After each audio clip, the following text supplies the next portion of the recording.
Hi, I'm Marty Levinson. Welcome to the Northtown News Magazine. Hi, I'm Marty Levinson. Welcome to the Northtown News Magazine. Hi, I'm Marty Levinson, and welcome to the Northtown News Magazine.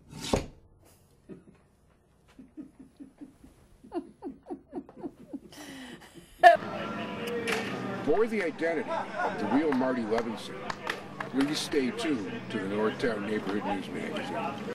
Come on, baby, don't you wanna go? Come on, baby, don't you wanna go? Back to that lemon light city, sweet home Chicago. 2 is 4, 4 4 6.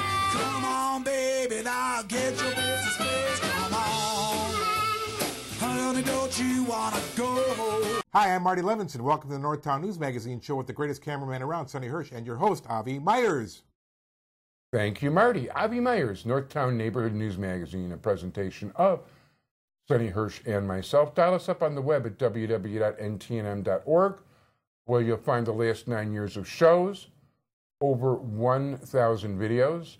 And as a matter of fact, the person who I'm not going to introduce yet, who's the next guest, is actually in the top 100 with one of his videos.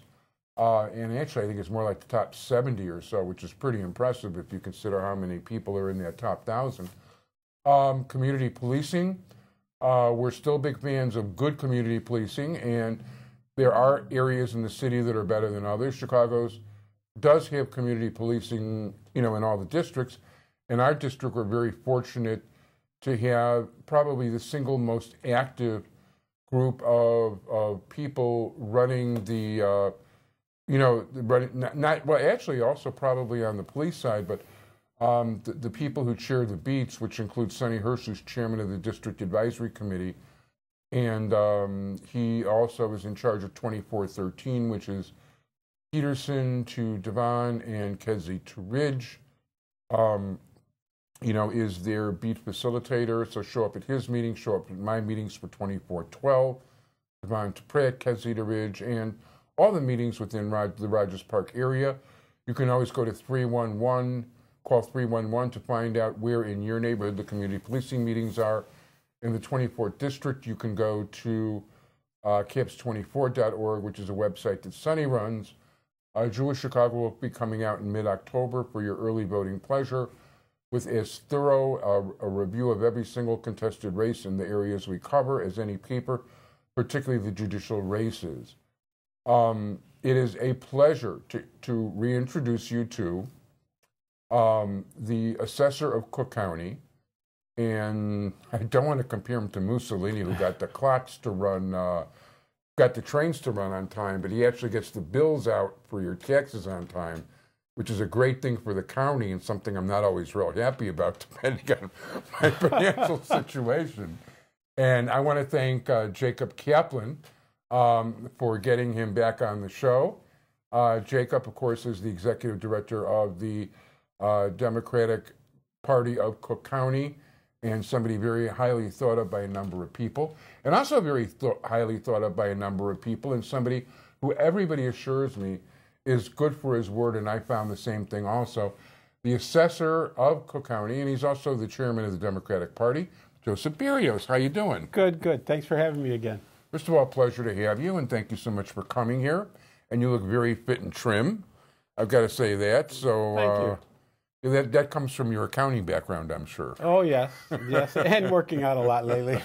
That'll probably do it more than sitting at the desk. Yep. No, that's for sure. So, first of all, there's anybody who gets a tax bill, and I get a tax bill, we're actually filming at my house. This is my dining room, by the way, that we turn upside down for the show. Anybody who gets a tax bill is perennially confused.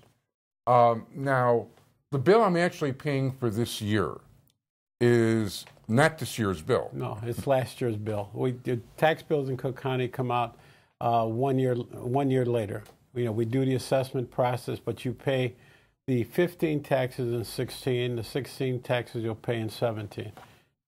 Now, Larry Sufferman was telling me that that's because the county skipped a year at some point. At some point in history, which I don't know what year that was, and then it's just been catching up. Instead of doing 2 years at once, it's just been delayed 1 year every year. Well, thank you, because of that I appreciate more than you know, because paying 2 years' taxes at once would, I had to replace my roof this year, so there's limits to things. So it's a year behind. Now, a lot of people are very afraid. You know, I tell people, because I've had people like you on the show talk about how important it is to appeal your taxes if you think there's something wrong with them. I tell people, everyone has a right to appeal every year, not just every triennial. And I tell people that they should appeal. The majority of the people that appeal, whether it be at the assessor's office or at the Board of Review, generally get a cut because they know their property better than I do. When we do our appraisals, then do the valuations, we do it on a mass appraisal system, which means we look at entire neighborhoods. There's no way the assessor's office can come out and look at every property individually. So you know what's wrong. You know, you just said you had to put a new roof on it. That affects value to the property. If you would have appealed and told us that you put a new roof on it, we would have adjusted that bill for 1 year because the value of the property came down, not you fixed the roof, it goes back to where it was. Well, actually, the roof was fine before the hailstorm. Yeah. but it was still damaged. You know, and what we look at is I'm in trouble next year. what would a willing buyer pay for that property? And again, there are many things that affect the value of property. Because if I were coming in to buy your property, I would take a look at it, figure out how much I'm going to have to invest in it, take a look at your sales price, and I'm going to deduct that from my offer to you. So that affects the value of your property. And if you give us that information, we'll take that into consideration. Because again, we don't know what needs to be done. You can need windows, you could have sewer problems, you can have a lot of problems in a house that we would never know about unless you tell us, and that affects value. Well, that's interesting because I do have all kinds of problems, but I don't know. You know, what I actually did is I actually tried. 1 year I went, my county commissioner, Larry Sufferman, is very nice about wanting people to come into his office and help out, and I did go there, but I'm not real good at government forms. I've learned that a long time ago. Our forms are very simple. Basically, is name, address, your PIN number, and you're basing your complaint either on comparables or things that need to be done on the property. So you give us that information, and then we do the work. I did comparables, but I was basically told after the fact, not by your office, but by somebody who looked at what I did, that I picked exactly the wrong kinds of houses to compare it to. Yes, generally you stay within your own class of property, and if you don't have that many in your neighborhood, then you go outside of the area. You know, take a mile, 2 miles from within where you live, and we would take a look at those comparables. And you got to remember, we also have comparables.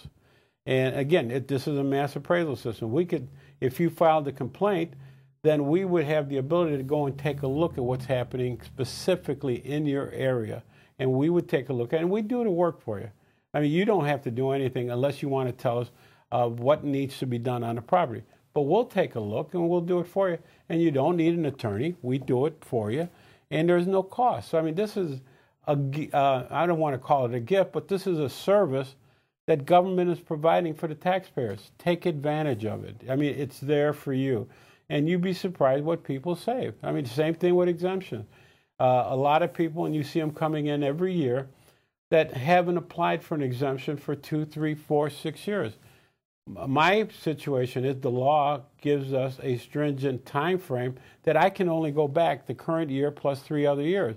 So if someone hadn't applied for a senior exemption or a homeowner's exemption or a freeze exemption, there's nothing I can do besides those 4 years. I can take that back for 4 years. But again, the only way I get to do that if you tell me that you qualified and you didn't get it. So you know what? You let me into... And by the way, usually I do everything totally off the cuff, but since some of these are really technical questions, I actually forwarded through Jacob some of the questions I wanted to ask because they're very specific, and they're actually real-life questions from people in this area. Because when I tell them I'm having the assessor, you know, it's funny because one of my neighbors I wanted to talk to, who won't take advantage of anything, is so freaked out that if you guys were to come, the next thing you know, her bill's going to be triple what it is. And when I pointed out one thing to her alone, the house she had bought was actually zoned for business. And for years, she was paying at the business level and not at the residential level. Which was 25%. Right. And all of a sudden, you know, she's saving well over $1,000 a year. I tell people, you know, one of the biggest investments they ever make in their life is their home. Now, if the tax bill comes along with you purchasing a home, but it's your responsibility to check it. I mean, when you get that bill, just don't look at it, throw it on the table, and forget about it. Because again, if you didn't get your homeowner's exemption and you live on a property, you're entitled to it. If you're 65 on January 1, you're entitled to the senior exemption. You're entitled to it. There is no... At what age? At 65 right. on January 1. But, you know, if it's like this year, anybody turning 65 now can apply on January 1 of next year, right. and they qualify for the senior. I'm gonna get to that. But, you know, there's an awful lot of people that think of your office, or, you know, it's just fear of the unknown is a lot of what it is. You know, but they'll think it's like, my God, it's the tax man. If he comes out, they're thinking of Snidely Whiplash. You know, and by the way, even though he's got a mustache, and so do I, he doesn't have that thing you can twirl like that. No. And by the way, I've met at least, you know, I've had contact with the members of the Board of Review. They're really nice, reasonable people for the most part. They are. Yeah, we're there to help. I mean, right now we've got, because tax bills came out at the beginning of the month, we have people coming up to the office right now applying for their senior exemption because they didn't forward back the form that we mailed them. And you know, their senior freezes, homeowners exemptions. This is our busiest month at the office. Now, we're leaving today, and I'm going to get on the elevator, and this woman grabbed me and said, thank you, thank you, thank you. I couldn't understand why my tax bill went up so high, and your people explained it to me. And it was real simple. But now, she's not only got the reduction for this year, my people were able to go back 3 years because she hadn't applied for those 3 years. Wow. So she'll get a refund. She'll get money in the bank. So she was happy as you could be. And then she was, you know, she thanked me. I said, it's something you're entitled to. I know it's not my money, as I always call it. It's not government's money. It's your money. And if you're entitled to a deduction, by God, take it. The only thing that's happened is that you're cheating yourself. Yeah, let's go into some of the specifics that I have. First, you know, one of the people, he's over 65. Okay. And what? Okay. The house is still deeded to the person's parents who have passed away. He legitimately inherited the house. Mm-hmm. He's never changed the title. He's afraid because he hasn't changed the title. He's never claimed the senior thing. And, you know, he also isn't... Now, is there still a long-term homeowner's exemption? Depending on how many years he's had it. If he's been there over 20 years? Yes. But he's 65 years old. All he would have to provide for us, if he hasn't changed it, a copy of the trust agreement or a copy of the will and a copy of his driver's license or his state ID. So if the will states he's there... He's the heir. He's entitled to these exemptions. So I was going to ask the same thing about a trust. If a person's... Because this is a separate case. If the house is in trust, because I understand something like half the properties in Cook County are in trust. It just... I mean, the person who was dealing with this particular will, their lawyer explained to them the advantages of a trust. So it's in a trust. So even if there's, like, let's say 3 people named in the trust, but one of the people lives there, if he's in the trust and he's the person that lives there, or she, sorry about that, I grew up before it was politically correct to be politically correct, so I apologize. But you guys know what I mean. Okay, so that person, if they show a copy of the trust or the will, yes, that they're included, and a driver's license. Driver's license or a state ID showing their age. We would give them the homeowner's exemption, and we would give them the senior exemption if they're 65 or over. And depending on their income, we could even take a look at the freeze form. Now, yeah, that's another thing. There's a senior citizen exemption and a senior citizen freeze. Right. What's the difference between them? One's income-based. They're both income-based, but the freeze is if you've been there over 10 years. But you cannot get both of them at the same time. You'll get one or the other, and what we generally do at the office is we figure it out both ways, and we give them the highest exemption that we can give them. Gotcha. So now the freeze, though, is that freeze like a permanent freeze? It's a freeze when you turn, after so many years, depending on what the base year was when the house first came in. I mean, that can end up being a much, much larger reduction than the regular exemption because of the fact that the base year is what we go by. There are certain people in Cook County who have been there forever, ever, and ever.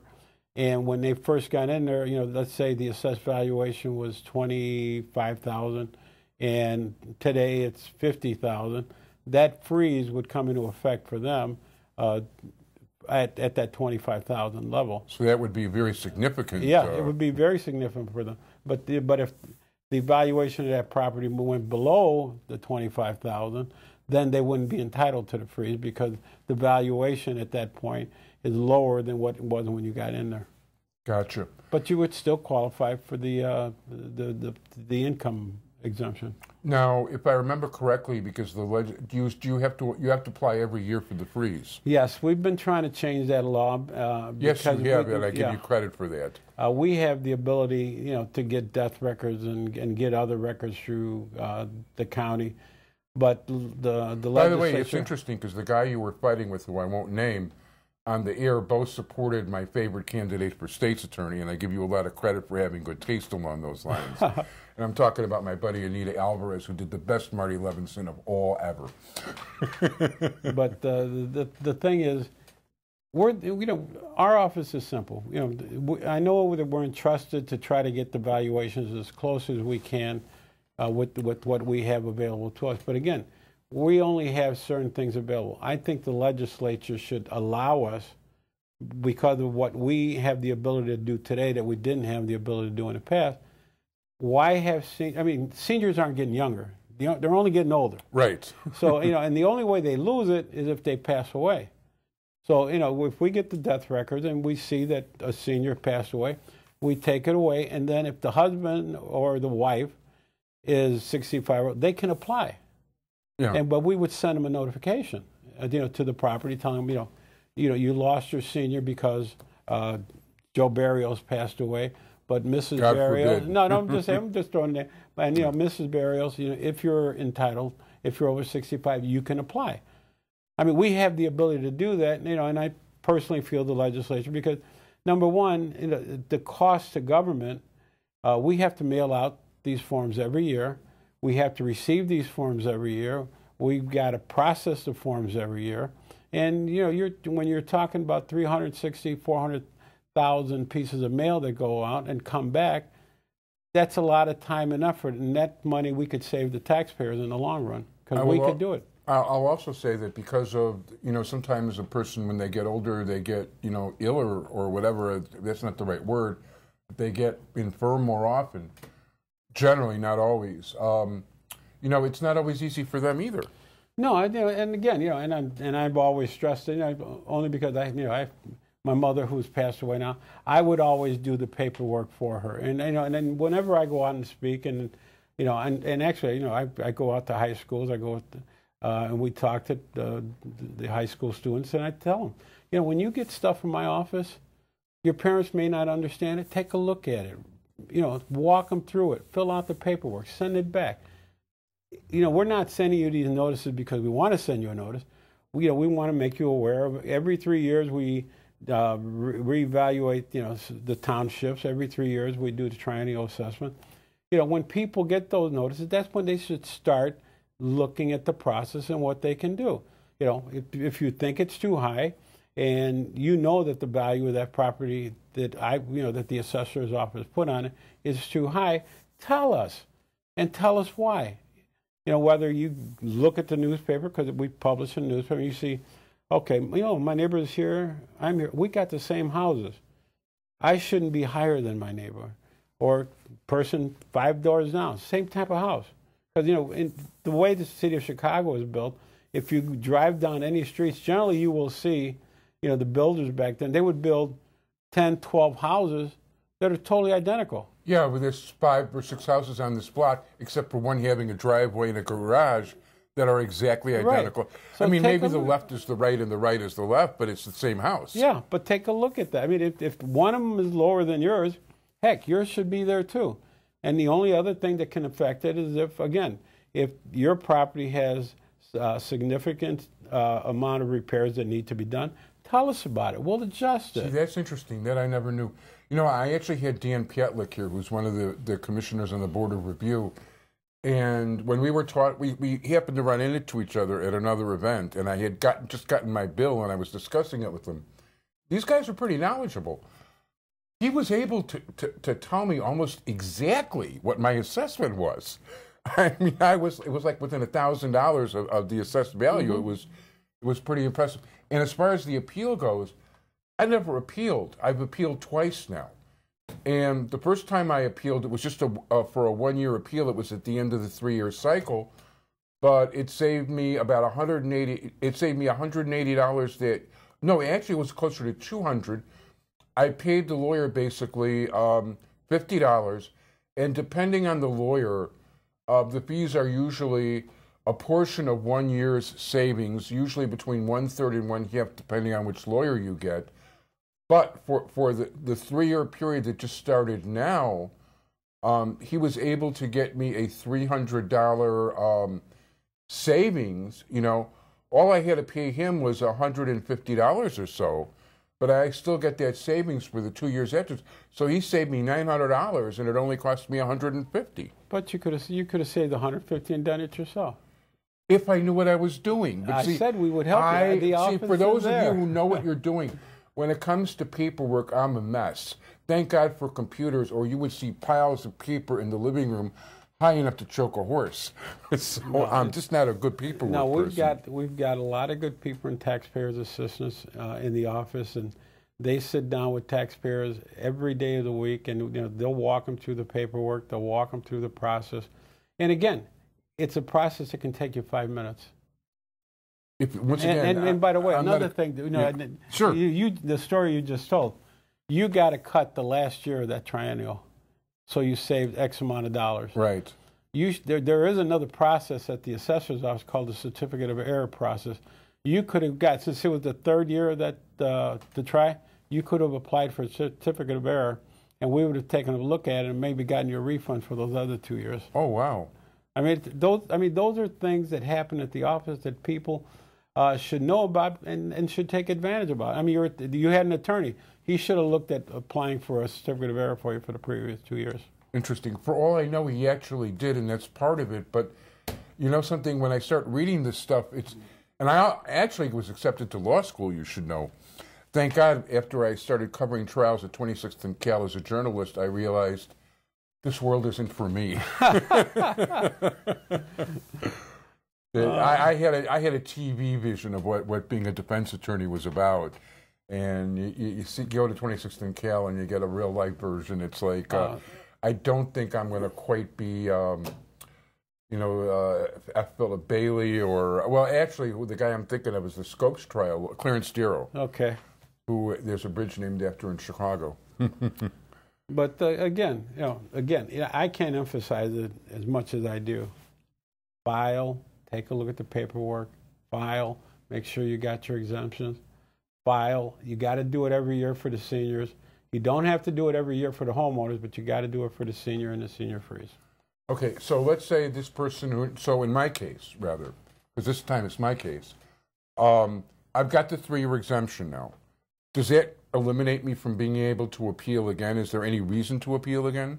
You could, if the value of your property goes down more than what we agreed to for this 1 year, you can apply every year for us to review your assessment. Well, but the thing is, yeah, we won't raise it. Oh, okay. We won't raise it. You were talking about a friend that was scared of government because he'd come in and all of a sudden, oh, we got him. Let's raise him because he complained. Well, in all the years I've been elected since 1988 to the Board of Review and forward, I've only raised one person, and I was trying to talk the person out of me having to raise, but he wanted us to raise them. Don't ask me why, but he said, nope, I feel that you're too low. I want it here. I said, but it's just going to, this is what the whole area is assessed at. Because, you know, it says we're supposed to base on value and comparability. So on a comparable basis, this is where you should be.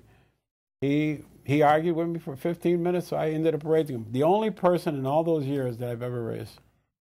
You know what? One thing you know, because you're involved in politics too, as one of your other hats. There is nobody that ever gets 0% of the vote. You could be as far out in left field as possible, and there's somebody that appeals to you. There's always going to be somebody. You can say the most popular thing in the history of the world, and you'll find people say the opposite. Oh, yeah. And I'm surprised it's only one person. Oh, that's good. I mean, listen, I don't want to get into what else I think this guy might be doing in his spare time. But, some sort of masochism, I don't know. But that's interesting. That raise me, beat me. No. Don't, please. No violence. So, in any event, how many people actually work in the assessor's office? When I first started the assessor's office, we had well over 300 because of us being able to streamline the system and everything. We're down to about 240. That's pretty good.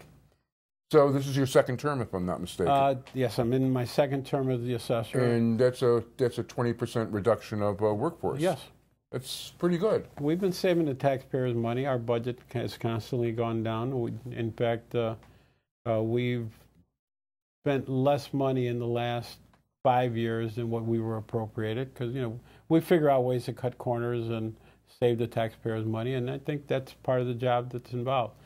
See, one thing I want to say, especially to a reporter friend of mine that I know is watching, that's what I call good government. Yeah, I try to tell some of those reporters that. You know what? They don't want to listen. They think just because somebody is to the left of, of Mussolini, that they represent good government because it's proper socialism.